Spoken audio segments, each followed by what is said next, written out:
আপনি নতুন নাটক করতে গেলেন কেন? প্রয়োজন কেন পড়ছে আপনার?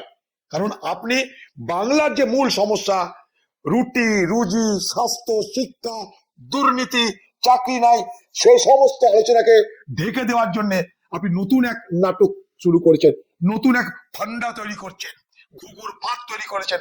বাংলার মানুষ আবার যেন আপনার সেই ফাঁদে পা দেয়। দিদি প্রথমে কিন্তু সুপ্রিম কোর্টে আসেনি। দিদি এতদিন পর সুপ্রিম কোর্টে এসছে। যখন শুরু হলো তখন আপনার রাজ্য সরকারের সমস্ত কর্মচারীদেরকে ট্রেনিং দিয়ে তো শুরু করেছিল। কেন তখন সুপ্রিম কোর্টে আসেননি? বিজ্ঞপ্তি তো জারি হয়েছিল, কেন সুপ্রিম কোর্টে তখন আসেননি?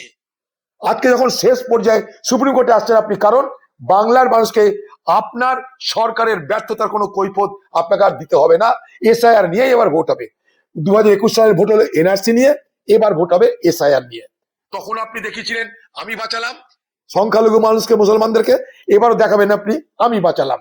বাকি সব 5 বছরের চুরি চাট্টামি রাহাজানি সমস্ত কিছু নিয়ে আলোচনা বন্ধ হয়ে যাক। বাংলা হান্টের আরো খবর দেখতে নজর রাখুন। বাংলা খবর মানেই বাংলা হান্ট।